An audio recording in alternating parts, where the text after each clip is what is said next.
Muy buenas tardes a todos los participantes. Les saludamos y les damos una cordial bienvenida desde el Hospital Belén de Trujillo. Bienvenido a todo el personal de salud a la telecapacitación del día de hoy, jueves 24 de abril, con el tema Uso racional de antimicrobianos, a cargo del doctor José Izquierdo Chu, médico asistente del Departamento de Infectología, quien realizó su posgrado en la Universidad Privada Antenor Orrego y también cuenta con una maestría en salud ocupacional y medio ambiente en la Universidad Científica del Sur. Antes de dar inicio, eh, indicamos que estamos compartiendo el enlace para registro de asistencia y les recordamos que pueden enviar sus preguntas a través del chat de la plataforma Zoom para poder ser absueltas al finalizar la ponencia. Muy buenas tardes, doctor José Izquierdo. Es un privilegio tenerlo con nosotros nuevamente. Bienvenido y adelante, lo escuchamos. Hey, muy buenas tardes, ¿cómo están con todos? El día de hoy vamos a tocar un tema muy importante, ¿no? Como parte de nuestra carrera, nosotros como infectólogos vemos este tema que es crucial para todo centro hospitalario, ¿no? En este caso, y en realidad para todo el personal de salud. Bueno, empezamos. El tema, ya saben, es uso racional de antibióticos.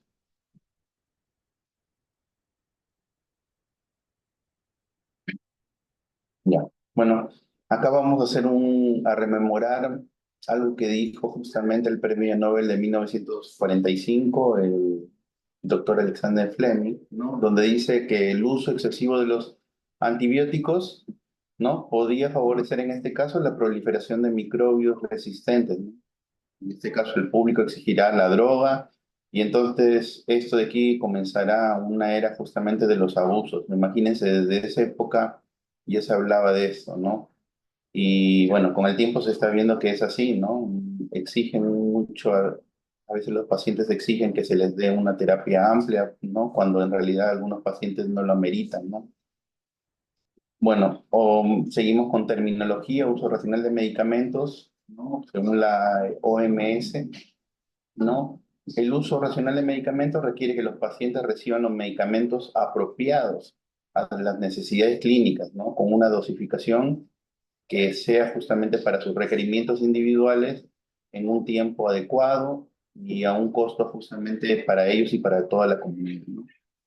Otro es la Estrategia Mundial para contener la resistencia de antimicrobianos, que habla sobre el uso apropiado de antibióticos, donde dice que el uso costo efectivo de los antimicrobianos, en este caso los cuales maximiza su uso terapéutico mientras minimiza tanto los efectos tóxicos de la droga como el desarrollo de la resistencia, ¿no? Bueno, con relación al uso racional de antibióticos, ¿cuál es el propósito? Proporcionar terapias efectivas, ¿no? A los pacientes que tenemos hospitalizados o que atendemos con un mínimo riesgo, ¿no? Y al menor costo, ¿no? Individual y colectivo. Los objetivos es obtener los mejores resultados finales en el paciente, ¿no? Usar un antibiótico efectivo, de menor costo, con menos efectos adversos, a dosis adecuadas, ¿no? Por un tiempo que sea necesario para curar las infecciones, ¿no? Contribuir a las estrategias, en este caso, para evitar que haya resistencia, no lo que se está viendo últimamente, ¿no? Disminuir los costos por conceptos de uso inadecuado de antimicrobianos en atención ambulatoria y hospitalaria. Eh, con relación a los antecedentes, la resistencia a los antimicrobianos, ¿no? Es una amenaza creciente en términos de mortalidad y costos, ¿no? Acá vemos que para el año 2050, ¿no? 10 millones de personas, como ven ahí en la imagen, ¿no? 10 millones de personas morirán, ¿no? Por año, más que por otras enfermedades, como ustedes ven, ¿no? Infectos contagiosas, como sarampión y cólera, ¿no? Sí, ¿no? Como por ejemplo, enfermedades como el sarampión, cólera y crónicas como la diabetes, ¿no? Lo otro que podemos ver también que el desarrollo de nuevos antibióticos está rezagado últimamente, ¿no? Respecto a la emergencia de microorganismos extremadamente resistentes, ¿no? O los pan resistentes, ¿no? Y por eso se crean justamente estos programas para optimizar el uso de los antimicrobianos, ¿no? Antimicrobianos, como respuesta justamente para contener esta problemática, ¿no?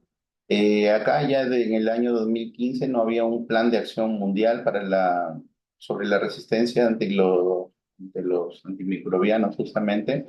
Y bueno, la Asamblea Mundial del año 2015 ya planteaba, ¿no?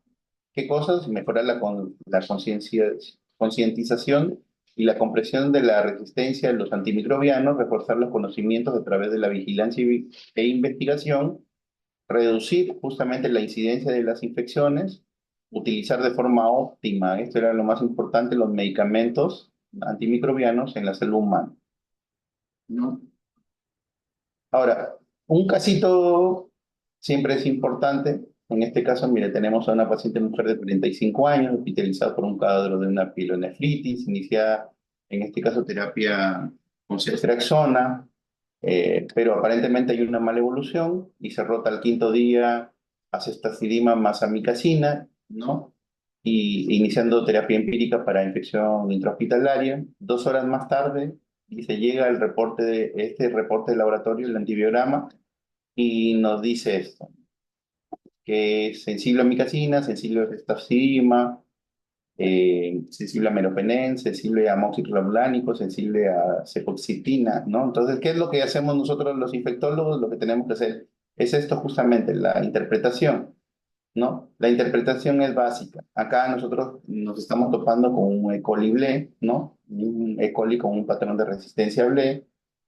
También hay un fenotipo, en este caso una cefotaximasa, ¿no? Que es resistente a cefotaxima y ceftriaxona y sensible a ceftazidima, ¿no? Pero ya sabemos que al nosotros tener ya un patrón ble, nosotros no vamos a usar en este caso cefalosporinas, ¿no? ¿Por qué? Porque van a ser justamente este patrón de resistencia va a hacer que sean resistentes a cefalosporinas de primera, segunda, tercera y hasta cuarta generación. Entonces, lo más indicado para estos pacientes sería pues el uso de los carbapenémicos, ¿no? Entonces, nosotros tenemos que plantearnos estas preguntas, ¿no? Bueno, ¿qué es una infección? ¿Es una colonización o es una contaminación? ¿No? Es lo más importante, ¿no? ¿Qué antibiótico indico? Y para eso necesitamos saber si es que es hidrofílico, lipofílico, si es que es bactericida, si es que es bacteriostático. Son términos que vamos a ver más adelante, ¿no? Pero ya nos hacemos las preguntas, ¿no? ¿Combino o no medicamentos? ¿No? ¿A qué dosis voy a darle? ¿Cuánto tiempo debo de darle? ¿Debo eliminar la fuente de la infección? ¿Qué exámenes solicito? ¿No? Y en la farmacocinética y la farmacodinámica, en este caso del antibiótico a nivel pulmonar, por ejemplo, ¿no? Si fuera en este caso un paciente que tiene una infección a nivel pulmonar, una neumonía intrahospitalaria, entonces tenemos que conocer todo esto, ¿no? Entonces, para eso también tenemos que saber que debemos de tener droga correcta, dosis correcta, vía correcta, tenemos que dar en el momento correcto y tenemos que dar el tratamiento con una duración correcta, ¿no? Este diagrama justamente muestra un proceso racional de los antibióticos, ¿no? Donde consideramos justamente diferentes factores del paciente, ¿no? El fármaco, el microorganismo, y esto se va a dividir en etapas interconectadas, ¿no? En este caso, por ejemplo, características del paciente, ¿no? Obesidad, comorbilidades, quemaduras severas, extremos de la vida, prótesis a largo plazo. ¿Qué otra cosa más podemos ver? La farmacocinética, justamente, ¿no? Acá lo vemos, la absorción, distribución, metabolismo y excreción, que es el ADME, ¿no? En este caso, la concentración máxima del fármaco, el área bajo la curva, el tiempo de vida media, como ven ahí en lo que es farmacocinética, ¿no? En lo que es farmacodinámica, la farmacocinética y farmacodinámica, el PKPD, ¿no? La relación entre farmacocinética y farmacodinámica, en este caso, que va a considerar la concentración del fármaco y el tiempo de exposición y su efectividad, que también tenemos que tener en cuenta, ¿no? El área bajo la curva sobre el AMIC, que lo vamos a ver, el tiempo sobre el AMIC también, que lo vamos a ver más adelante para que entiendan todo lo que tenemos que ver nosotros como infectólogos, ¿no? Otra de las cosas es los patógenos, ¿no? Los microorganismos también juegan un papel importante, ¿no? El microorganismo tiene mecanismos de resistencia natural y adquirida y eso también nosotros tenemos que verlo, ¿no? Para poder tomar una decisión, el lugar de la infección. también es muy importante.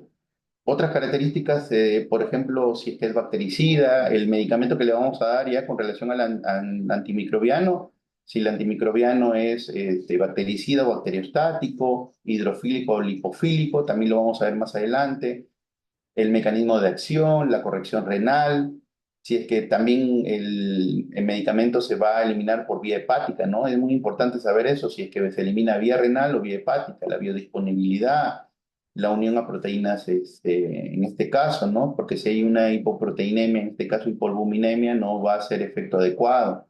Efectos adversos, las interacciones, ¿no? Y todo esto, ¿no? Va a hacer que justamente nosotros tengamos un buen tratamiento, ¿no? Que haya una muerte bacteriana, ¿no? Y que haya un éxito clínico, ¿no? Donde el tratamiento que le hemos dado ha sido eficaz y también hemos tenido la muerte eficaz microbiológica, ¿no? En este caso del, de la bacteria justamente que hemos aislado, ¿no? Acá hay las 10 reglas justamente, ¿no? De la optimización de del uso de los antimicrobianos, ¿no? Donde te dice, ¿no? Hay un libro ahí justamente se ha colocado donde dice que uno, mejorar la prevención y el control de infecciones, recetar antibióticos cuando realmente son necesarios, prescribir el antibiótico adecuado en el momento adecuado, administrar antibióticos en dosis adecuadas y por vías apropiadas, iniciar lo antes posible un tratamiento específico basado en los resultados del cultivo y las pruebas de sensibilidad. Entonces, esto es lo más importante para nosotros, tener esto, ¿no?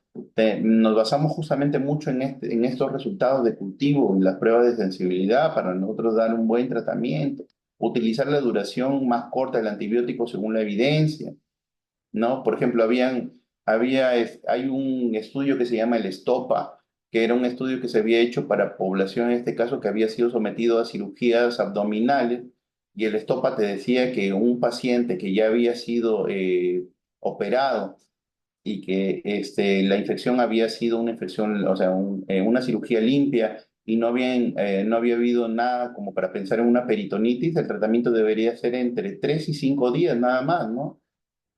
Pero muchas veces no vemos esto, no revisamos a veces los informes del especialista, en este caso del cirujano, donde diga si realmente encontró cómo fue el abordaje de ellos, qué encontraron en la parte abdominal, ¿no? Entonces nos dejamos mucho influenciar porque es aparentemente una peritonitis y le damos un tratamiento muy prolongado, ¿no?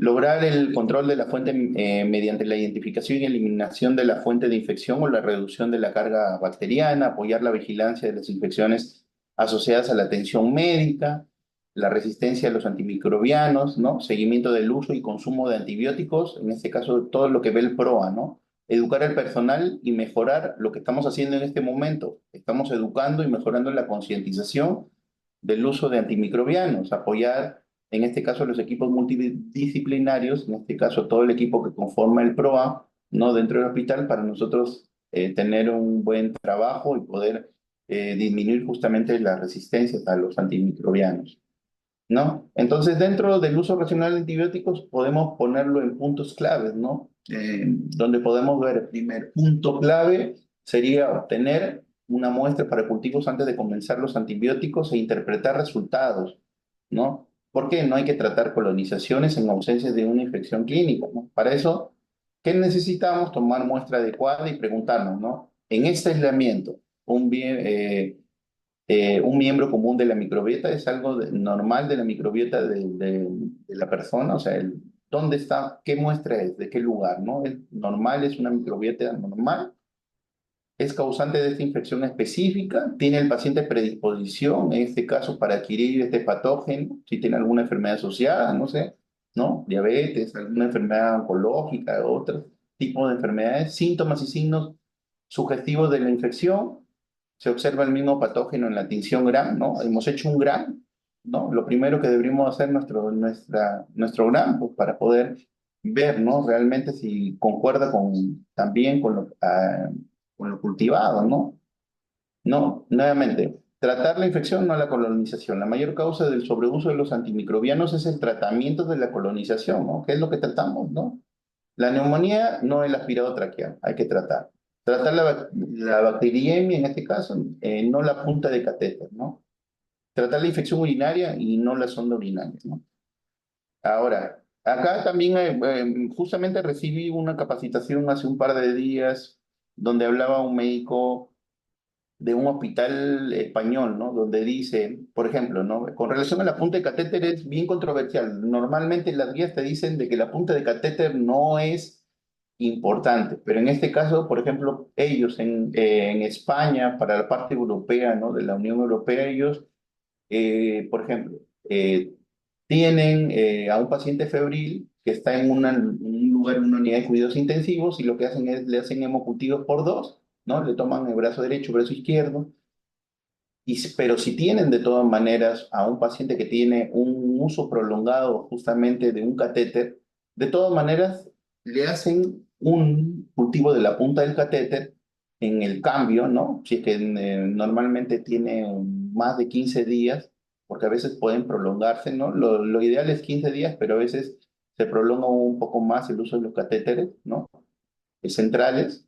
Entonces ellos sí toman y de acuerdo a lo que salga, lo verifican con los otros dos cultivos que salgan, no los periféricos, en este caso.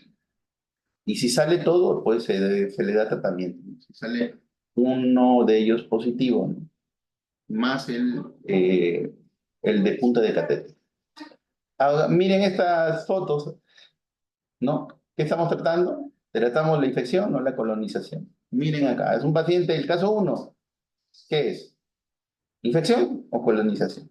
¿No? El caso 2, ¿qué es? Una infección o una colonización. Y normalmente vemos esto, ¿no? Nos vamos a un servicio acá en el hospital y vemos esto, ¿no? Donde los pacientes nos dicen, no, doctor, pero ha salido muestras y el paciente sigue con molestias y entonces tenemos que ver, ¿es una infección o es una colonización, ¿no? Entonces, miren bien estas fotos, es el reflejo justamente del- de la tensión.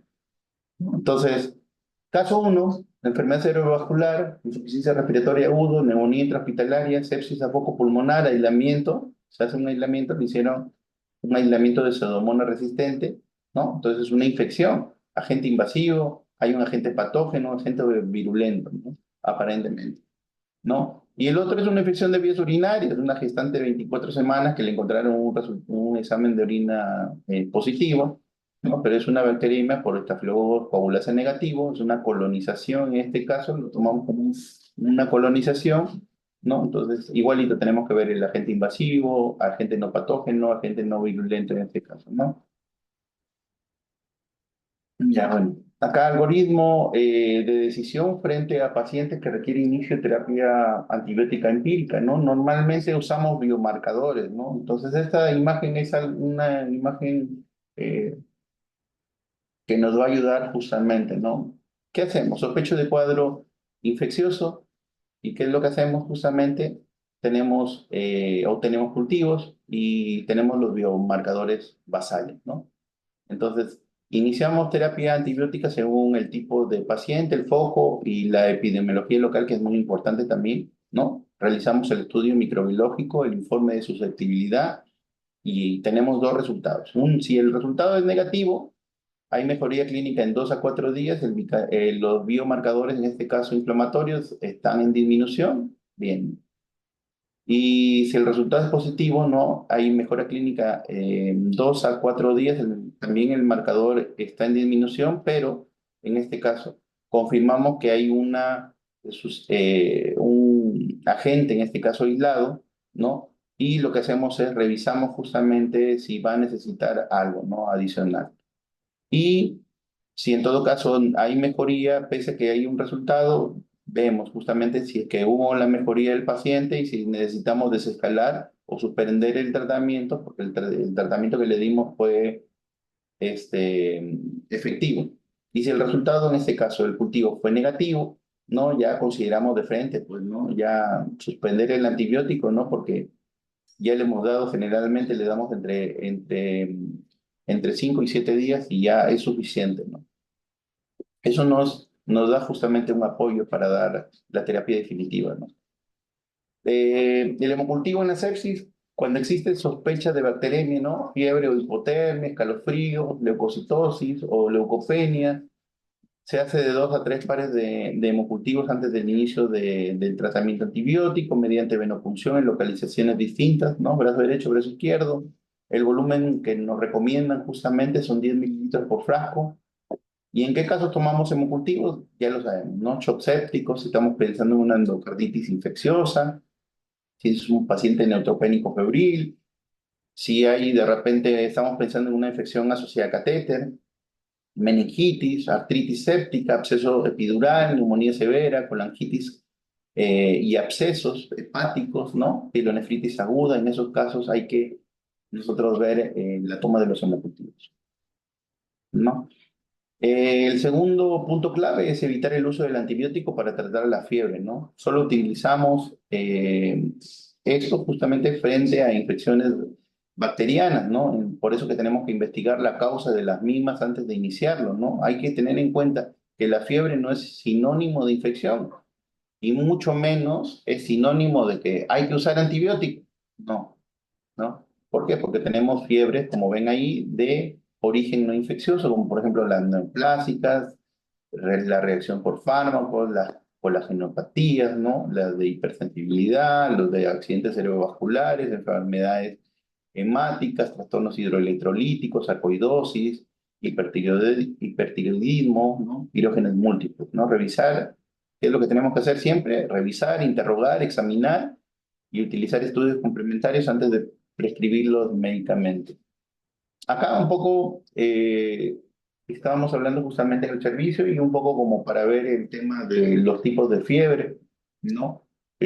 Como ven ahí en la imagen, tenemos fiebre recurrente, aparece durante o varios días desapareciendo posteriormente para volver a aparecer. El ejemplo clásico es la malaria, ¿no? Donde hay fiebres cuartanas, fiebres tercianas. Otras enfermedades infecciosas también puede haber este tipo de fiebre recurrente, como la brucelosis, la borreliosis en este caso, ¿no? Y las no infecciosas, como por ejemplo la enfermedad de Hodgkin, ¿no? Los linfomas, con ciclos de 3 a 10 días, ¿no? La fiebre de Pellets, ¿no? Y en la neutropenia febril con ciclos, por ejemplo, de 21 días febril, ¿no?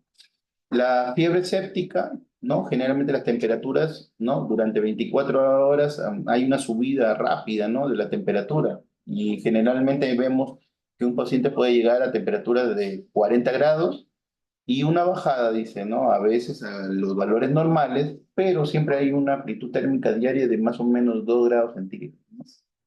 ¿En qué casos vemos una sepsis, ¿no? Una fiebre séptica? En abscesos, tuberculosis biliar, linfomas, leucemia. La fiebre remitente, ¿no? Mantiene el ritmo circadiano sin llegar a cifras normales, nunca llega a cifras normales, siempre está por encima, ¿no? Y eso generalmente en infecciones víricas o en otros procesos no infecciosos. Otros tipos de fiebre, la continua, como ven ahí, ¿no? No presenta variaciones mayores, acá es muy importante, no presenta variaciones mayores a 0,6 grados por día, por ejemplo, en neumonía neumocócica, en fiebre tifoidea, en fiebres paratifoideas, en isovalitis, en fiebre por fármacos. También tenemos las intermitentes, ¿no? Donde hay periodos, es periódica, ¿no? Con picos febriles recurrentes a intervalos regulares o irregulares después de un periodo relativamente sin fiebre, ¿no? Y hay una amplitud diaria también igual mayor a 2, ¿no? También ahí vemos, lo podemos ver intermitente en malaria, ¿no? Recaídas regulares de 2 a 3 días asociadas a escalofríos, también se puede ver en linfomas, en leucemias, en neutropenia, en este caso cíclica.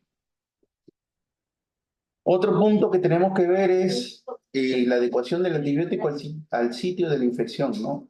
Factores de riesgo para multiresistencia, ¿no? Hay que ver la epidemiología local y los patrones de sensibilidad. ¿Qué debemos de preguntarle? ¿Cuál es la severidad del cuadro? El paciente ya ha estado anteriormente hospitalizado y ha recibido algún antibiótico. ¿Cuánto tiempo lleva internado el paciente, no? ¿Ha estado internado en hospitalización en UCI nuevamente? ¿No? ¿Durante cuántos días? ¿Ha estado sometido a procedimientos invasivos? ¿No? ¿Tiene el paciente factores de riesgo para patógenos particulares de repente? No sé. ¿Está inmunodeprimido? ¿Está tomando algún corticoides? ¿Algún paciente, de repente un paciente VIH? ¿Un paciente oncológico? ¿Está con tratamiento oncológico? ¿Cuál es la sensibilidad de la flora prevalente en nuestra unidad? Eso también es importante, ¿no? Se han registrado brotes epidémicos, ¿no? Eso es importante. Entonces, acá debemos de recordar esto, ¿no? Son cuatro, los momentos de la terapia antimicrobiana son estos, ¿no? El diagnóstico, la parte del laboratorio, ¿no? Y terapia empírica dirigida, el seguimiento y la duración, en este caso el tratamiento. Entonces, ¿qué vemos en diagnóstico? El paciente tiene una infección que requiere tratamiento. El tipo de infección, la severidad de la infección, si es que está inmunocomprometido. En laboratorio y terapia empírica dirigida, ¿cuál es la etiología de la infección, no? ¿Es una sospecha o está confirmado? ¿Qué exámenes debo de solicitar antes de iniciar el antimicrobiano? Ya sabemos que es el cultivo, ¿no? Y los biomarcadores, en este caso, inflamatorios, ¿no? Otros, ¿no?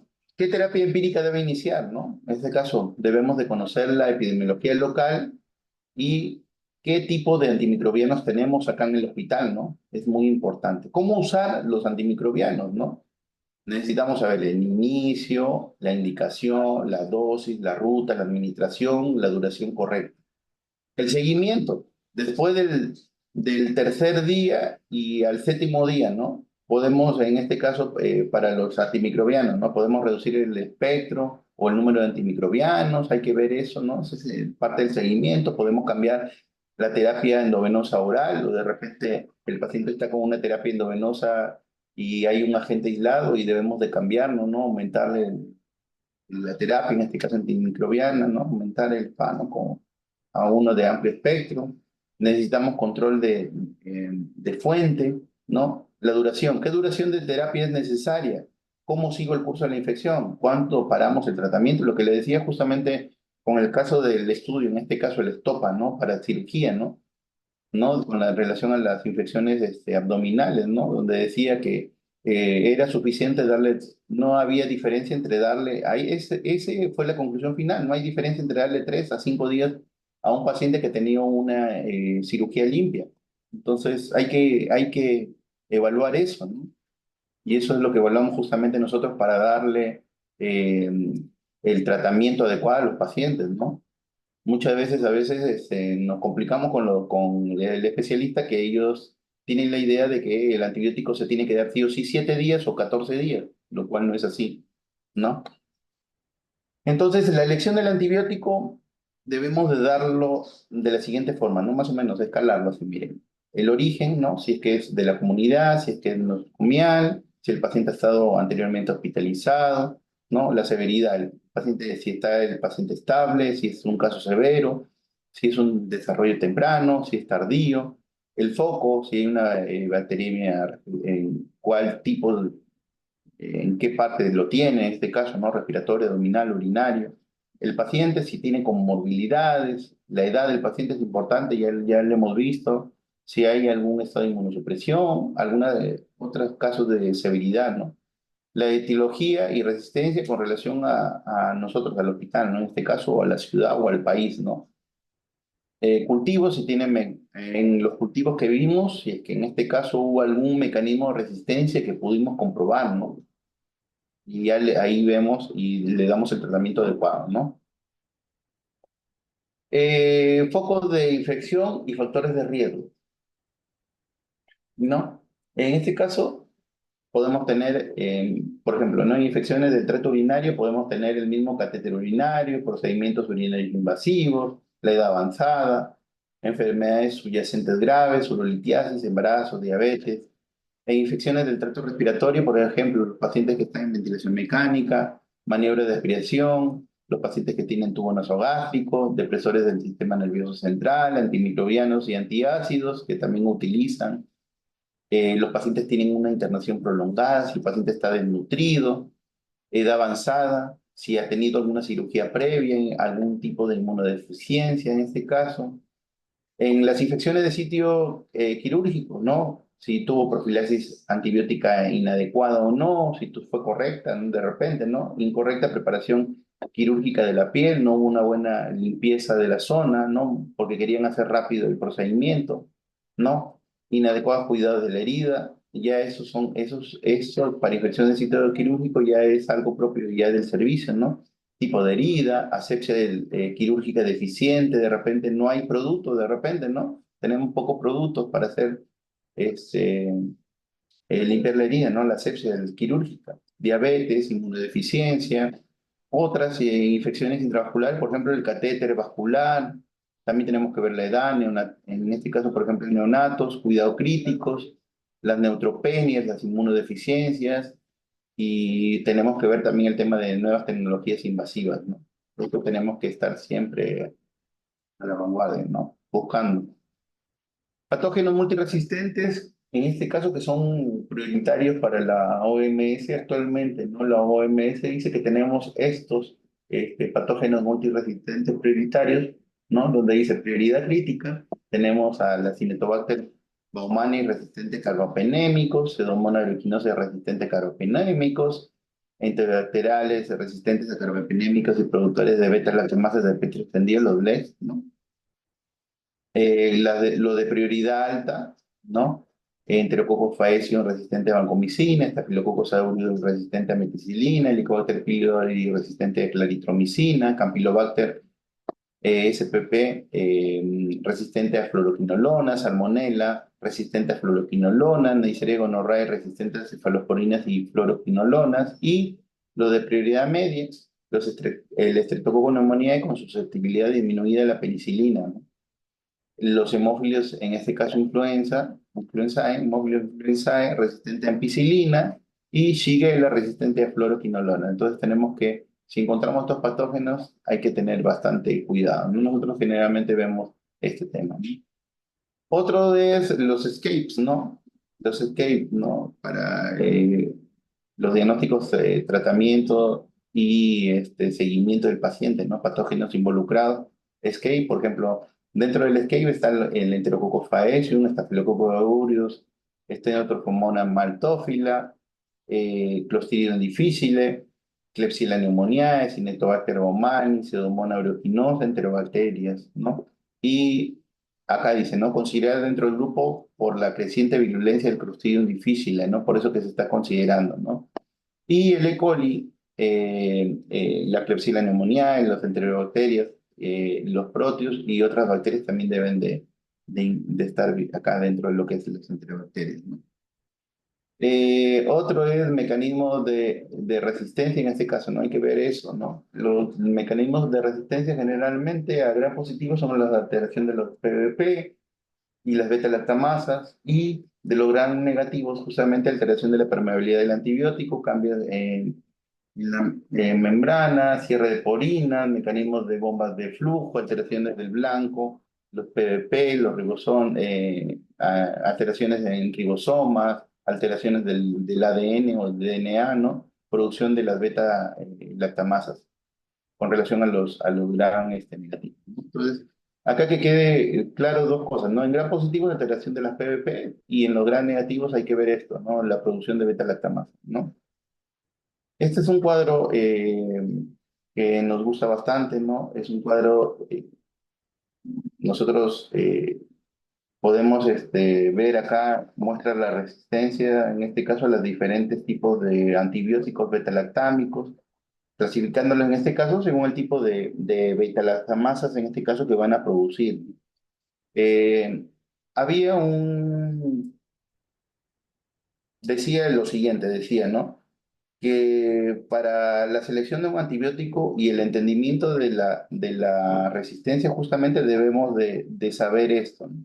Cuáles son la evolución, los mecanismos de resistencia, la sensibilidad a los diferentes antibióticos que vamos a usar, ¿no?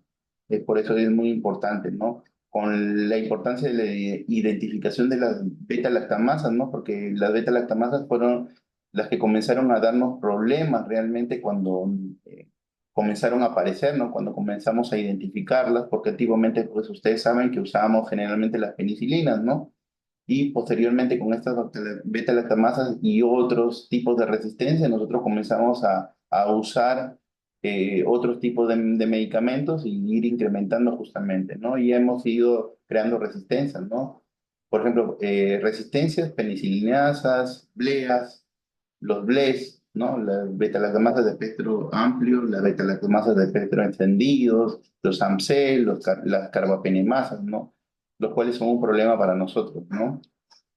Eh, Acá dentro de los factores de riesgo para la infección por gram negativos, ¿no? Factores intrínsecos y tenemos factores de riesgo adquiridos, ¿no? ¿Cuáles son los factores de riesgo intrínsecos? De edad, las comorbilidades como la anemia, los traumatismos, los trastornos neurológicos, las quemaduras, gravedad de la enfermedad, si hay inmunosupresión, colonización al ingreso de la UCI. Y los adquiridos por procedimientos justamente que hemos realizado, ¿no?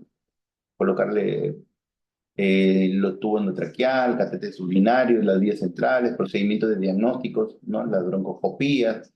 Hay también factores ambientales y temporoespaciales, ¿no? Es una transmisión cruzada, ¿no? Número de portadores en la misma sala, ¿no? Donde vemos esto generalmente, ¿no? Que lo vemos acá mucho en el hospital, ¿no? Donde tenemos a un paciente bueno, múltiples pacientes que están en una misma sala, ¿no? Acá 6 pacientes en una misma sala, hasta 8 pacientes en una misma sala, ¿no? Entonces debemos de ver eso, ¿no? Cumplimiento de las medidas de control de infecciones, ¿no? El seguimiento, la proporción de personas, la proporción del personal de salud paciente también es importante, y la presión antibiótica selectiva, ¿no? Eh, Factores de riesgo para Pseudomonas aeruginosa, pseudomonas, ¿no? La palabra es pseudomonas aeruginosa resistente, en este caso, estadio internación en UCI prolongada, ¿no? Los pacientes que generalmente están con intubación endotraqueal, la traqueostomía, catéteres venosos centrales, catéteres urinarios, si es que reciben acá nutrición enteral o parenteral, ¿no? El score de gravedad en este caso deberíamos de ver esto, ¿no? Verificar el score Apache 2, ¿no? Si hay presión de colonización mayor a 0,43, son valores que debemos de vigilar, uso de antibióticos de amplio espectro por más de 7 días en el último mes, ¿no? Exposición, esto de aquí, ¿no? Si el paciente fue expuesto a carbapenémicos, ¿a qué antibióticos más fue expuesto? De repente a micacina, ciprofloxacina, ¿no? De repente está cursando dentro de la hospitalización con infecciones urinarias, ¿no? Pacientes inmunosuprimidos, pacientes hemato-oncológicos, ¿no? Infecciones crónicas recurrentes, ¿no? Fibrosis, pensamos de repente en fibrosis quística, pie diabético, ¿no? Ostetitis crónica, internación en el hospital en un sector con alta incidencia de Pseudomonas aeruginosa, ¿no? De repente tenemos pacientes que, por ejemplo, lo que en algún momento hemos visto, ¿no? En UCI, y habían pacientes que estaban, que tenían, pues, infección por Pseudomonas, ¿no? Y lamentablemente a veces otros pacientes, pues, tienden a infectarse, ¿no? Factores de riesgo para MARSA, ¿no? Estafilococcus aureus meticilina resistente, ¿no? Portadores de catéter venoso central, procedentes de guarderías o de casas de hogar, los pacientes los ancianos, antecedentes de influenza, antecedentes de colonización nasal por MARSA, el uso de los antibióticos sin el seguimiento adecuado, ¿no? Previo, cefaloporinas, hospitalizaciones previas en los últimos 3 meses, ¿no? Visitas frecuentes al hospital, ¿no? ¿Por qué? Porque vienen para hemodiálisis, vienen para alguna terapia, o el paciente estuvo pos una cirugía o pos una, de repente, radioterapia, ¿no? Eso también hay que estar siempre atento. Clasificación, este de aquí es la guía AWARE, ¿no? Acceso, precaución y reserva de la OMS para el uso del antibiótico. Eso también debemos de tenerlo, ¿no? Donde acá nos dice justamente, esto es del año 2021, donde dice qué antibióticos tenemos de acceso, de vigilancia y de reserva. Cómo debería ser el, eh, el uso de los antibióticos, ¿no? De acceso, en este caso, antibióticos de primera o de segunda elección para la mayoría de las infecciones adquiridas de la comunidad puntual, ¿no? Que tengan un bajo potencial de inducir o hacer selección, resistencia más que todo, ¿no? Con relación a los medicamentos de vigilancia, ¿no? Antibióticos también de primera o de segunda elección para limitados en este caso, ¿no? Y específicos para síndromes infecciosos o para bacterias resistentes a antibióticos de acceso, ¿no? Estos generalmente tienen potencial riesgo de generar eh, o seleccionar en este caso resistencia, ¿no? Inducir a la resistencia, por ejemplo, los MARSA, los BLE, los AMC, las carbapenemas. Entonces, debemos de tener esto, ¿no? Medicamentos de vigilancia, de acceso, de vigilancia, y los de reserva son indicados en pacientes seleccionados con infecciones por bacterias, ya las multiresistentes, las que habíamos visto arriba, ¿no? La Cinetobacter, las Pseudomonas, todo eso, ¿no? Última alternativa de tratamiento en pacientes con infecciones severas, por ejemplo, la colistina, ¿no? Que es lo que tenemos acá en el hospital, ¿no? Entonces, tenemos, ahí está. De acceso tenemos estos medicamentos: penicilina endovenosa, penicilina, ampicilina, amoxicilina, dicloxicilina, amoxiclavulánico, ampicilina subactam, oxacilina, cefazolina, cefalexina, cefadroxilo, eritromicina, clindamicina, clorafenicol, doxiciclina, trimetoprim, sulfamethoxazol, más trimetoprim, metronidazol, nitrofurantoína, gentamicina, micacina. Miren bien esto, por favor, esto es importante. Si le pueden tomar una foto sería genial para que sepan los de acceso, los primeros que debemos de utilizar en la emergencia. Después tenemos los de vigilancia, ¿no? Que tenemos que de todas maneras vigilar: la citromicina, la claritromicina, ciproxima, cefixima, ciprofloxacino, levofloxacino, la rifampicina, ceftriaxona, cefotaxima, ceftazidima, cefepime, penicilina, tazobactam, ertapenem, meropenem, imipenem y vancomicina. Y los que son de reserva, ya los últimos que tenemos justamente para tratar a estos pacientes, miren, ahí está. Acá en el hospital, colistina, ¿no? En otros hospitales, de repente, el Linezolid, ¿no? Ceftazidima, Vivactam, ceftalozano, tazobactam, Astreonam, fosfomicina. Hay otros más nuevos que hay, pero bueno, solamente eso está colocado dentro de la lista, ¿no? De reserva. Entonces deben ustedes tener en cuenta esto justamente. Tómenle foto, por favor. Ya. Y acá vamos a ver la justificación justamente para evitar el uso combinado, ¿no? Dice antimicrobiano 1, antimicrobiano 2. Vamos a darle cestre con cipro. Cestre y cipro, ¿no? Tienen actividad frente a gérmenes gram negativos. El efecto de ambos es nulo para blips, ¿no? Y ciprofloxacino cubre adicionalmente Pseudomonas aeruginosa, pero la resistencia de este fármaco es alta en el establecimiento de salud. El uso combinado de ambos no es recomendado. Entonces, importante, no hay que darle ceftriaxona con cipro, ¿ok? No funciona. Vancomicina con oxacilina es algo ilógico, que uno es comunitario y el otro es eh, no comunitario, ¿no? Entonces, vancomicina tiene actividad con cepas de Staphylococcus aureus oxacilina resistentes. Su uso está justificante en la sospecha de infección por MARS, ¿no? Meticilinos resistentes. Y oxacilina no ofrece mayor actividad sinérgica frente al MARSA, por lo que el uso combinado de ambos agentes no es recomendado, ¿no? De la comunidad y hospitalaria.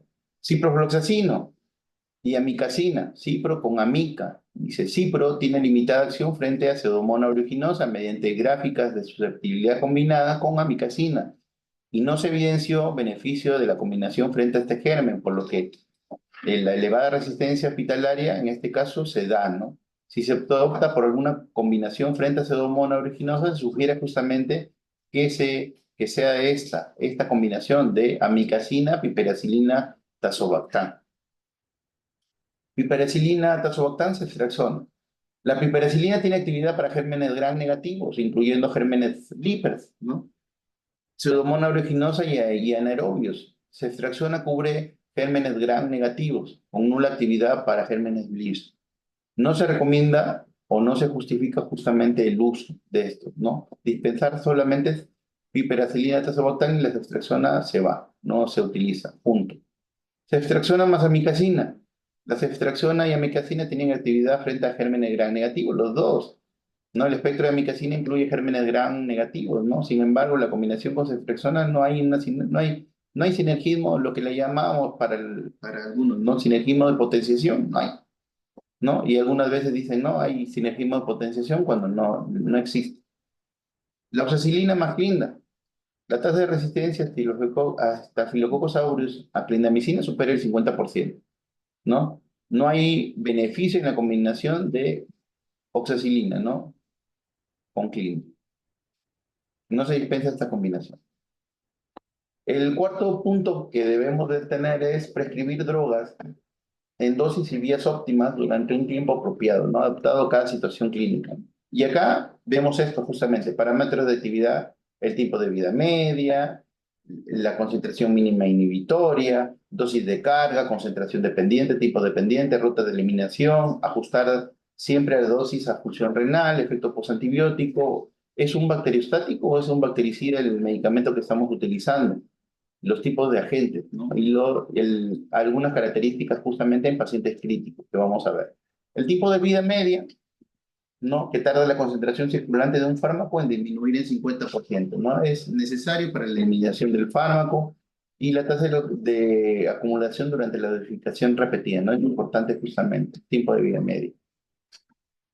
Acá vamos a ver justamente la concentración máxima, la concentración de prevención de mutaciones, la ventana de selección de mutaciones, la concentración mínima inhibitoria. Ok, acá dosis de carga, dosis inicial más alta del medicamento que se administra para alcanzar rápidamente la concentración terapéutica, ¿no? Eso es muy importante. ¿Y qué medicamentos generalmente necesitamos saber? Necesitan dosis de carga, por ejemplo, la vancomicina tenemos dosis de carga, ¿no? En banco. La colicina también necesita dosis de carga. ¿Hay otros medicamentos que necesitan dosis de carga? Claro que sí. Pues tenemos que ir bien. ¿No? Acá también tenemos que optimizar los antibióticos a través de parámetros PKPD, ¿no?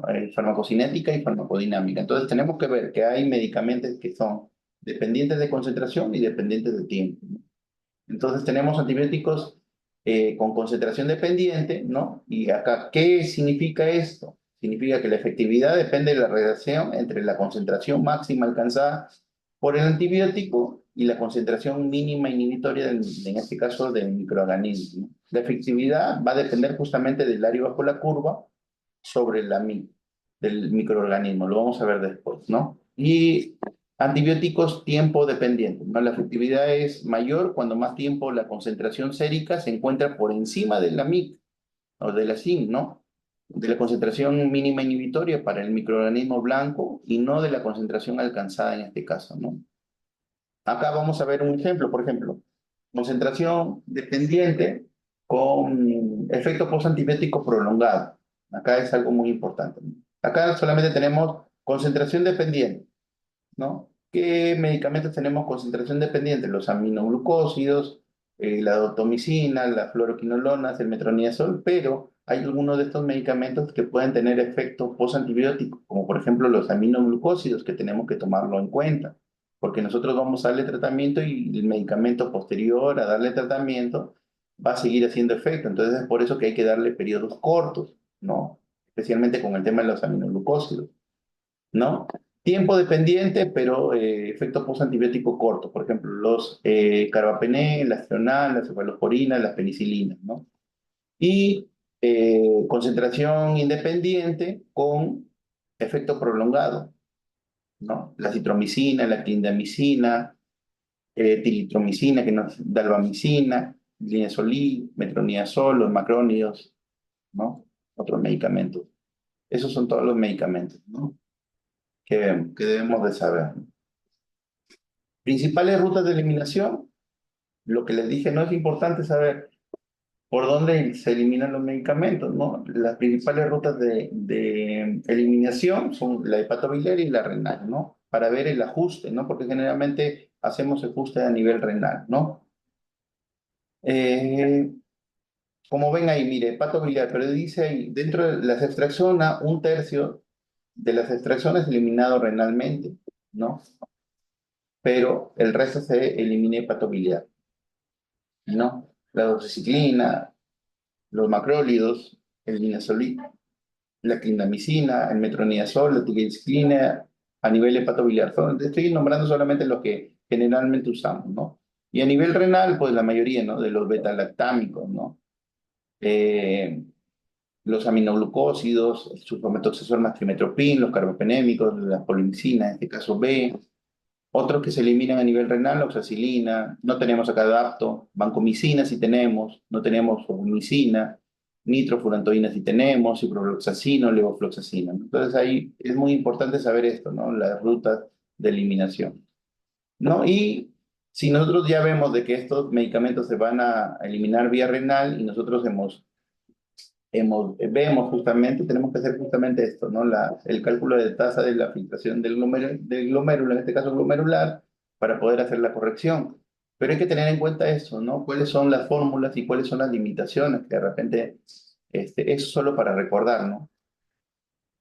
Por ejemplo, la de Cockcroft-Gaul, ¿cuál es la limitación? No, el 90% de los pacientes que se hizo justamente el uso de esto fue hombres, que estaban entre la edad de 18 a 92 años. Se basa en el peso como indicador de masa muscular, ¿no? Pero en el caso, por ejemplo, amputados con distrofias musculares y en obesos, ¿no? Entonces, hay que tener esto de que tiene esta limitación.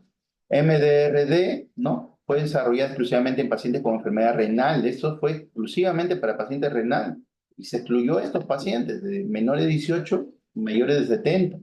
Los diabéticos tipo 1, las gestantes y trasplantados se excluyó. Entonces, esto no nos serviría, esta fórmula, ¿no? Su principal limitación parece estar dada por la estimación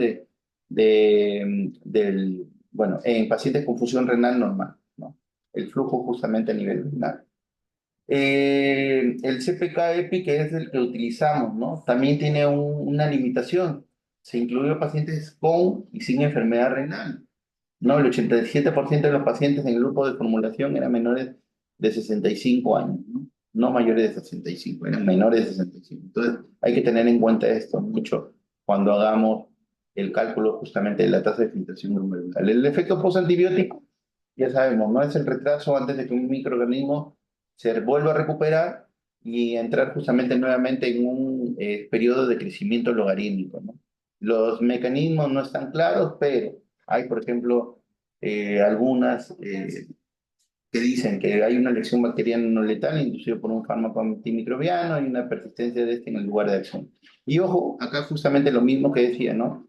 ¿Cuál es el tema? El efecto postantibiótico de algunos medicamentos que podemos hacer que el paciente tenga alguna reacción, ¿no? Por ejemplo, los aminoglucósidos y la ciprofloxacina tienen efectos postantibióticos para bacilos gram negativos de 2 a 6 horas, entonces hay que tomarlo en cuenta también, ¿ya? El efecto bacteriostático bactericida, ¿no? Es un medicamento bacteriostático. ¿Qué es un bacteriostático y qué es un bactericida, no? El bacteriostático inhibe el crecimiento de los organismos y los bactericidas van a eliminar al organismo, ¿no? En este caso, al microorganismo. Dentro de los bactericidas tenemos pues los beta-lactámicos, las penicilinas y las cefaloporinas, los glicopéptidos como la vancomicina, aminoglucósidos, la estetomicina, las quinolonas, las polimicinas. Y los bacteriostáticos son, por ejemplo, los macrólidos, las tetraciclinas, el cloranfenicol, la clindamicina, lincomicina y las sulfamidas, ¿no? Entonces hay que tener en cuenta eso. Bacteriostáticos inhibe el crecimiento, bactericidas lo mata. Entonces hay que usar esto más, dependiendo, ¿no? En realidad hay que ver el paso. Otras cosas que debemos de ver justamente es la biodisponibilidad, ¿no? El porcentaje de absorción del medicamento, en este caso a nivel gastrointestinal, determinar justamente por qué vía la vamos a colocar, la distribución y penetrancia, con cantidad del antibiótico que va a ir justamente a tejidos versus el que permanece en sangre, ¿no? Determinar la efectividad según sitio de infección. Nuevamente vemos lo mismo, no lo anterior, el metabolismo y la expresión. Cambios del antibiótico a nivel corporal, salida de antibiótico del cuerpo, si es que es renal, si es que tiene otra vía. Definen posibles contraindicaciones versus ajuste de posología, ¿no? En pacientes renales de repente. Eso también es importante, lo que habíamos visto, ¿no? Los agentes hidrofílicos, ¿no? ¿Qué son agentes hidrofílicos? Pequeños volúmenes de distribución, probablemente eliminados por vía renal sin cambios, dice. El PLES implementado en sepsis. ¿Cuáles son los medicamentos hidrofílicos? Los aminoglucósidos, los beta-lactámicos, la colistina, fosfomicina, licopéptidos, licopéptidos, ¿no? Lipopéptidos, en este caso que tenemos. No tenemos DAPTO, no tenemos acá, lo que tenemos son los licopéptidos, la banco, tenemos los beta-lactámicos, toda esta serie, la colistina, los aminoglucósidos que usamos acá en el hospital, y los hidrofílicos, digo, los lipofílicos, que tienen amplio volumen de distribución, es probablemente metabolizado por el hígado, mayor probabilidad de ingresar a tejidos profundos, esos tienen mayor probabilidad, fluoroquinolonas, las gliciciclinas, ¿no? Las licosamidas, el metronidazol, los macrólidos, las oxazolidonas, la rifampicina, ¿no? Medicamentos acá que usamos, los macrólidos, ¿no? Citroclaritro, la clina, lincosamida. Acá arriba tenemos las fluoroquinolonas que usamos mucho el levofloxacino, el moxi en pacientes con tuberculosis y el cipro, ¿no? Que es lo que últimamente tiene mayor resistencia en los pacientes, ¿no? Y algunos pacientes críticos, ¿no? Variaciones en el fluido celular, ¿no? Si hay, por ejemplo, incremento en este caso, por ejemplo, de derrame pleural, asitis, edema, mediastinitis, fluidoterapia, hipogluminemia, drenaje postquirúrgico, si hay pérdida de ilusión del antibiótico, ¿no? Eso es, vamos, ¿qué vamos a hacer? Vamos a ver la dosis, ¿no? Si vamos a aumentar o vamos a disminuir, ¿no? En este caso aumentamos, ¿no? Y variaciones en el aclaramiento renal, ¿no? ¿Disminución o incremento? ¿Cuándo vamos a ver? Cuando hay una disfunción renal, vamos a disminuir la cantidad de antibióticos que le vamos a dar al paciente. Y, por ejemplo, incremento. ¿Dónde vamos a ver? En politerapia, en quemado, en hipercatabolismo, en fármacos vasodilatadores o vasoactivos, en leucemias, en hipogluminemia. En este caso va a haber un incremento de la excreción a nivel renal de antibióticos, que es lo que tenemos que hacer en estos casos, incremento de dosis. Pero en cambio, cuando hay una disfunción ya a nivel renal, ¿qué es lo que tenemos que hacer? Reducción de la dosis a nivel renal, ¿no? Para eso necesitamos la tasa de filtración y vemos si disminuimos o no el antibiótico, ¿no? Importante, los pacientes críticos. El quinto punto clave es drenar los focos infectados, ¿no? Porque vemos de que los médicos atienden a pacientes que tienen, pues, algún foco de infección y no lo han drenado, ¿no? Y siguen teniendo pacientes febriles y quieren seguir teniendo uso de antimicrobianos, en este caso de amplio espectro, lo cual no se justifica, tienen que drenarlo, ¿no? Idealmente drenar el foco dentro de las 12 horas del diagnóstico. El solo cambio del antibiótico no es útil, lo mismo para los catéteres venosos centrales, ¿no? Otro punto clave, el sexto, procurar desescalar el tratamiento de acuerdo a la situación clínica y resultados bacteriológicos, ¿no? Rotar a vía oral lo antes posible, siempre es importante esto, ¿no? Desescalamiento, confianza en resultados bacteriológicos, hay que creer en nuestro laboratorio, ¿no? Aislamiento bacteriano adecuado del cuadro clínico. Si no creemos en nuestro laboratorio, tenemos que volver a pedir, pero acá en nuestro laboratorio, por ejemplo, tenemos una sola muestra de un cultivo y no creemos que sea por eso y estamos pensando en otra agente etiológico, debemos de pedir otro cultivo para confirmar, ¿no? La fase de la vía oral debería ser a partir de las 72 horas. El paciente, si se encuentra hemodinámicamente estable y si se encuentra mejorando, hay que hacerlo, ¿no? Acá algo también, el desescalado terapéutica, ¿no? Proceso de suspender los antibióticos que lleva prescrito un paciente y sustituirlo por otros con espectro antimicrobiano más reducido. En este caso, ¿para qué? Para que evitemos esto, el crecimiento de especies no patogénicas, ¿no? Entonces, el objetivo es justamente erradicar o eliminar solo el microorganismo patógeno que está implicado justamente en la infección, no los demás, los que tenemos ya generalmente, ¿no? La microbiota normal, ¿no? Terapia empírica, ¿no? Terapia precoz, uso de antimicrobianos de amplio espectro, valorar la terapia combinada, optimización de la vía dosis, eso es importante. Cultivos y muestras adecuadas también es importante, ¿no? Previos al inicio del tratamiento antimicrobiano, técnica de diagnóstico rápido, sangre, los posibles focos infecciosos, ¿no? Acá, por ejemplo, este tema, desescalado, toma de cultivos, ¿no?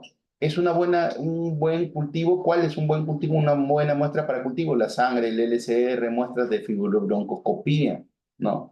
¿Cuáles son de baja calidad? El esputo, el aspirado traqueal y la orina, te lo dice la literatura, ¿no? Estrategia para pacientes críticos, siempre hay que individualizar, en este caso, la atención de cada paciente, reduciendo justamente ¿qué? La presión selectiva, ¿no? De los antibióticos. Hay que evitar la presión selectiva, minimizar la aparición de microorganismos multiresistentes. Por ejemplo, Stenotrophomona maltófila en algún paciente que ha estado hospitalizado y que ha tenido antecedentes de tratamiento antimicrobiano de amplio espectro, está apareciendo justamente por la presión selectiva, ¿no? Por el uso inadecuado de antibióticos. ¿Ya? Entonces, antibioticoterapia empírica adecuada, de amplio espectro. Y desescalación es desescalar la medicación según resultados de cultivos de antibiogramas y también hay que ver los biomarcadores, ¿no? O sea, había ese tema, ¿no? Siempre nos preguntan, ¿no, doctor, y qué biomarcadores debemos usar? En la primera que les presenté adelante no vimos esto, pero acá, por ejemplo, obteniendo cultivos, ¿no? ¿Qué vamos a ver, no? Difusión orgánica, hay un shock, obtenemos nuestro cultivo de inicio, en este caso para el inicio de antibióticos, y qué vemos generalmente la proca, y el otro marcador inflamatorio que vemos es el proteína C reactiva, ¿no? Entonces dice proca inicial mayor a 1 y o mayor de 100, ¿no? Dice sí, evaluar tras 5 días de terapia antibiótica sin signos de infección, soja en disminución, ¿no? ¿Qué es lo que tenemos? Disminución. Acá, en procalcitonina tenemos que ver que haya disminuido un 80% y en PCR, con relación al inicial, debemos de ver, en la segunda toma, debemos de ver que haya disminuido el 50% para decir de que hubo mejoría, ¿no? Y no, evaluar tras 3 días de terapia antibiótica sin signos de infección, no hay signos de infección en disminución, el PCT menor a 0,5, el PCR menos de 50, ya, pues acá no hay algo infeccioso, ¿no? ¿Qué es lo que tenemos que hacer? Tratar de ver de suspender la medicación, ¿no? Los biomarcadores son importantes, ¿no? Pero hay que saber interpretarlos en este caso, ¿no? Entonces, hay que ver esto, ¿no? Disminución al 80% en procalcitonina, disminución del 50% en proteína C reactiva, ¿no? Y con eso determinamos si vamos a suspender la terapia, que generalmente lo hacemos, ¿no? Por ejemplo, procalcitonina menor de 0,5, PCR menor de 50, ¿no? ¿Qué deberíamos de hacer? Generalmente suspender el tratamiento o en todo caso completar solamente el tratamiento que le habíamos dado, ¿no? Considere suspender el tratamiento si se realiza diagnóstico alternativo a la infección, ¿no? Si es que hay otros. Y acá con relación a esto, ¿no? Biomarcadores, ver si es que vamos a necesitar mayor antibiótico o no. Opciones de desescalado de los betalactámicos, ¿no? Por ejemplo, iniciamos con impenén o meropenén, el desescalado debería ser ertapenem, piperacilina tazobactam, ceftriaxona o cefepime, ceftriaxona o cefotaxima, oxacilina, ciprofloxacino, levofloxacino, pero también hay que tener esto, ¿no? Consideraciones, ¿no? El ertapenem no es activo frente a pseudomonas. La piperacilina, cobertura de amplio espectro incluido anaerobio. La ceftriaxona activo frente a pseudomonas, no cubre anaerobios. La ceftriaxona no activo frente a anaerobios. La oxacilina en tratamiento dirigido a estreptococos meticilinos sensibles, ¿no? Oxa para meticilinos sensibles, no para los MARSA, ¿no? Sino para los MSCA, ¿no? Ciprofloxacino, Leo, altas tasas de resistencia solo en gérmenes susceptibles, ¿no? Si usamos al inicio piperacilina tazobactam, debemos de disminuir el ceftriaxona o cefepime, ceftriaxona, cefotaxima, oxacilina, nuevamente volvemos a lo mismo, ¿no? A las mismas consideraciones, ¿no? Ceftriaxona o cefepime, ¿no? Podemos bajar a ceftriaxona, cefotaxima, o sicilena con ácido clavulánico, oxacilina, ¿no? Nuevamente con lo mismo, tenemos que visualizar las observaciones, ¿no? Y así vamos disminuyendo, ¿no? Ceftriaxona, y queremos pasarle, debemos pasar a vía oral, como moxiclavulánico, en algunos casos oxacilina, ¿no? Y en este caso, pues hay que ver las observaciones también. También hay que ver esto aquí, justamente la biodisponibilidad oral, ¿no? Del antimicrobiano, es importante.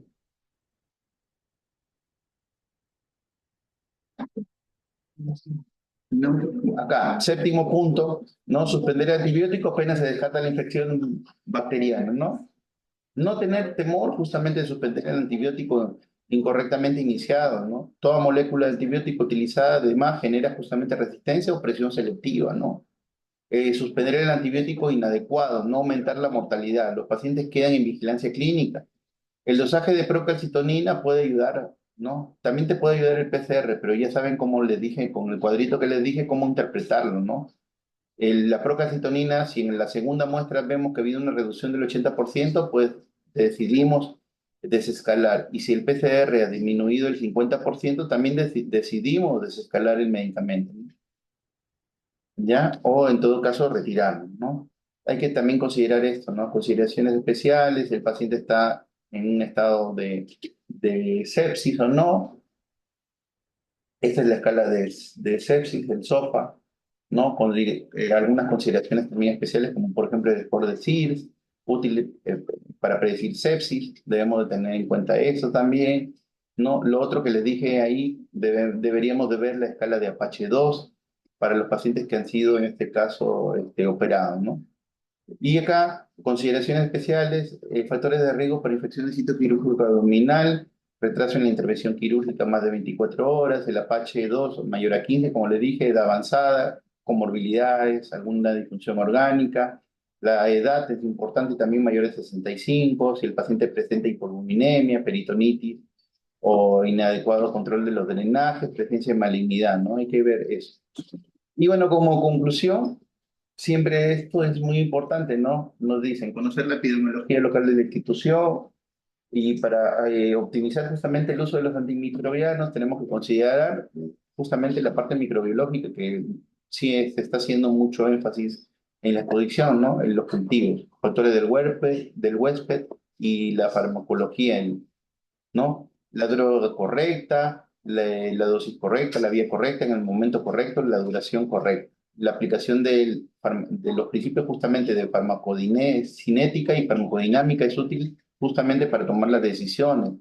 Y el análisis de estudios clínicos es importante para también tomar las decisiones, ¿no? Lo que les decía de el estopa para pacientes post operado de una apendicitis, por ejemplo, ¿no? Con herida limpia, bien claro te dice la literatura 3 a 5 días, 3 mínimo, 5 días máximo. ¿Ya? Entonces, esto es una frase para concluir. La mayor oportunidad para mejorar el pronóstico de los pacientes en los próximos 25 años vendrá no del descubrimiento de nuevas terapias, sino justamente de aprender cómo usar el tratamiento o los medicamentos que tenemos. Ok, muchas gracias. Muy bien, doctor. Muchísimas gracias por la ponencia brindada el día de hoy y por la explicación y la información que nos está brindando. También agradecer por su tiempo para esta telecapacitación. Doctor, vamos a dar inicio a unas breves preguntas que nos han realizado nuestros participantes. Unas tres preguntas, algo corto nada más para avanzar, ya que el tiempo se nos ha hecho corto. Le voy a dar lectura de la primera pregunta. Nos comentan, buenas tardes, excelente exposición. Quisiera consultar, ¿cuál es el riesgo de rotar varios antibióticos en la efectividad del antibiótico, con la efectividad del antibiótico, dado que pueden haber factores como el tiempo de eliminación, toxicidad de los medicamentos y la Ya. toxicidad de los medicamentos? Pero justamente rotamos lo que les dije, ¿no? Desescalamos el medicamento de acuerdo a justamente acá, ¿no? ¿Cómo vamos a desescalar? Esto es importante acá. Cuando nosotros tenemos un cultivo adecuado, nosotros sabemos que que tenemos un patógeno justamente el que vamos a tratar, nosotros debemos de ver si la muestra fue adecuada, ¿no? Es uno de los puntos importantes y nosotros debemos de ver justamente si el antibiótico ha sido adecuado o no y si el patógeno, en este caso que nosotros hemos encontrado justamente en los cultivos, el medicamento va a hacer acción contra esto, ¿no? Y de acuerdo a ello nosotros debemos de ver si es que esta terapia fue adecuada o no, o si los vamos a escalar o desescalar, ¿no? Si vamos a subir el medicamento, vamos a darle de amplio espectro o no. Y de esto de que la toma de decisión para nosotros es fundamental con el tema de los cultivos, ¿no? Hay posibles, claro que sí, ¿no? Los efectos, por ejemplo, de los posantibióticos para algunos pacientes, lo que nosotros estábamos viendo, ¿no? Los aminoglucósidos, por ejemplo, a veces hemos visto en algunos pacientes que lo que hacían era les daban tratamiento por 7 días, después lo suspendían y nuevamente volvían a darle tratamiento, ¿no? Y nosotros llegábamos justamente y les volvíamos a suspender el tratamiento porque les decíamos que tenía el efecto justamente posantibiótico. Entonces, estas cosas, todo eso hace que nosotros tomemos la decisión de escalar o desescalar nosotros el tratamiento, ¿no? Viendo especialmente el tema de los cultivos, ¿no? Si tenemos un patógeno aislado y estamos con un tratamiento de amplio espectro, debemos de verificar eso, justamente, si es que el tratamiento es adecuado o no para ese patógeno. Muy bien, doctor, muchísimas gracias por su respuesta. Continuamos con las preguntas. Nos comentan. Buenas tardes, doctor. Mi pregunta es, en un paciente que tiene diabetes, está con neuropatía diabética, ¿qué tratamiento puede recibir el paciente? El paciente siente mucho dolor, endormecimiento en la pierna. En neuropatía diabética, pero el tema es antibiótico, ¿no? En este caso, para el dolor, bueno, ya tendría que ser evaluado en este caso por la especialidad, ¿no? Neurología para ver cuál es, o en todo caso, o el mismo, bueno, su mismo médico tratante, ¿no? Pero no va con relación a antibiótico.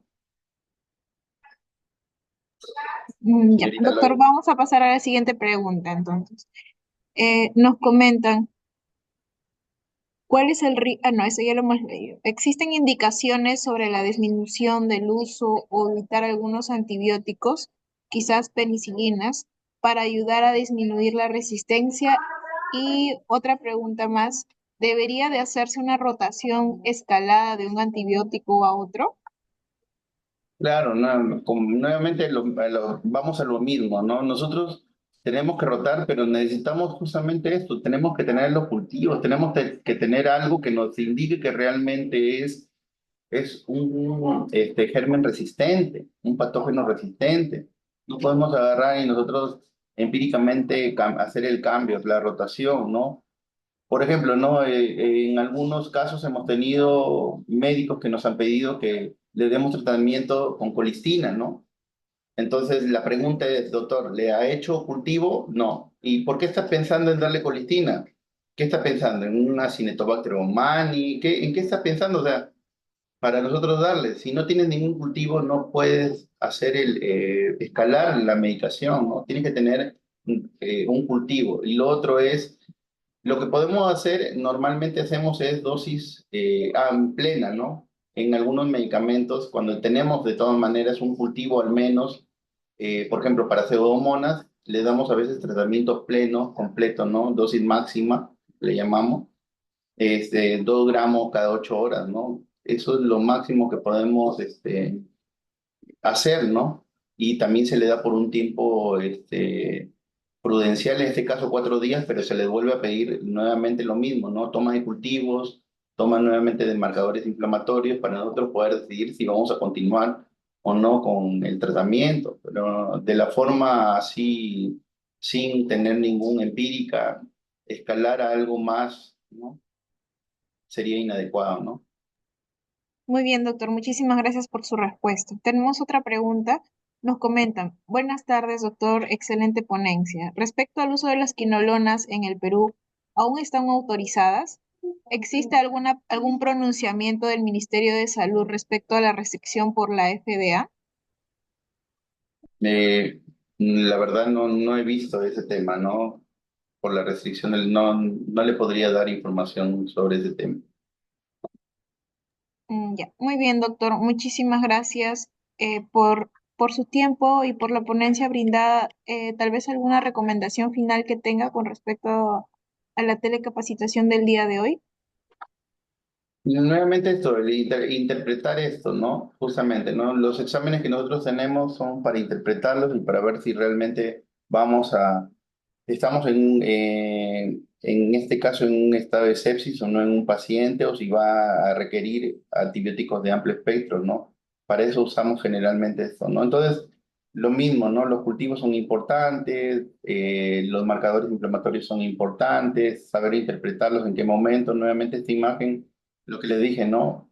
Interpretarlo para ver si es que vamos a cambiar o no un medicamento, ¿no? Son importantes para nosotros poder darle un buen tratamiento al paciente.